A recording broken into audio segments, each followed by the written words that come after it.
მერი იმერეთში ინფრასტრუქტურულ პროექტებს გაეცნო. მთავრობის მეთაურმა განათლების მინისტრთან ერთად ზესტაფონის ახლად რეაბილიტირებული საჯარო სკოლა დაათვალიერა. სკოლა 1040 მოსწავლეზეა გათვლილი. შენობის რეაბილიტაციისთვის 6.228.000-მდე ლარი დაიხარჯა. ირაკლი კობახიძემ და ალექსანდრე წულაძემ გახსნეს ახლად რეაბილიტირებული სკოლა ვანის რაიონის სოფელ ზეინდარშიც.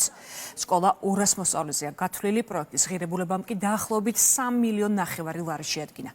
სასწავლო სივრცეების პარალელურად მოეწყო საბუნების მეტყველო და კომპიუტერული ლაბორატორიები, ბიბლიოთეკა, სპორტული დარბაზი, ექიმის კაბინეტი და რესურს ოთახი. ორივე შენობა ადაპტირებულია შიშიმო პირებისთვის.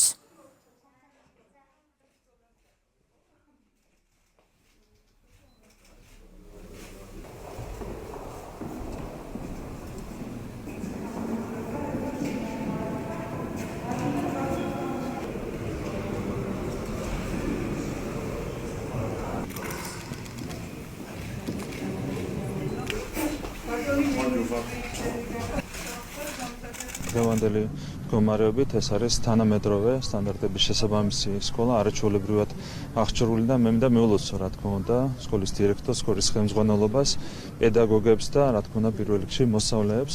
ახლად რეაბილიტირებული სკოლა, რა თქმა უნდა, სკოლების რეაბილიტაცია ხელს უწყობს სწავლების ხარისხის გაუმჯობესებასაც და ეს არის არაჩვეულებრივი პროექტი, რომელიც ხორციელდება სკოლების რეაბილიტაციის სახით და რა თქმა უნდა, ეს პროექტი გაგრძელდება ჩუმოვსმորդული პროგრამა, რომელიც ითვალისწინებს დამატებით ასობით სკოლის სრულად ნაწილობრივ რეაბილიტაციას, ახალი სკოლების მშენებლობას. დღეს არის ერთ-ერთი უმნიშვნელოვანესი პრიორიტეტი საქართველოს მთავრობისთვის და მიმართულებით რა თქმა უნდა მუშაობა გაგრძელდება.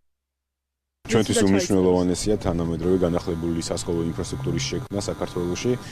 ზესტაფონის მეოთხე საჯარო სკოლა ერთ-ერთი ამის მაგალითია. წელს ამ სემესტრში 10-მდე საჯარო სკოლაში ბავშვებმა დაიწყეს სწავლა განახლებულ ინფრასტრუქტურაში და სემესტრის მიმდინარეობისას კიდევ 30 სხვა სკოლაში მოხდება ინფრასტრუქტურის განახლება. მეორე მხრივ ჩვენთვის მნიშვნელოვანი არა მხოლოდ შენობის და ინფრასტრუქტურის განახლება, არამედ შინაარსობრივი თვალსაზრისით მეთოდური თვალსაზრისით სკოლის განვითარება. დიდი ხანი ველოდით ამ დღეს, ძალიან სასიხარულო დღე არის დღეს ზეინდარის საჯარო სკოლაში.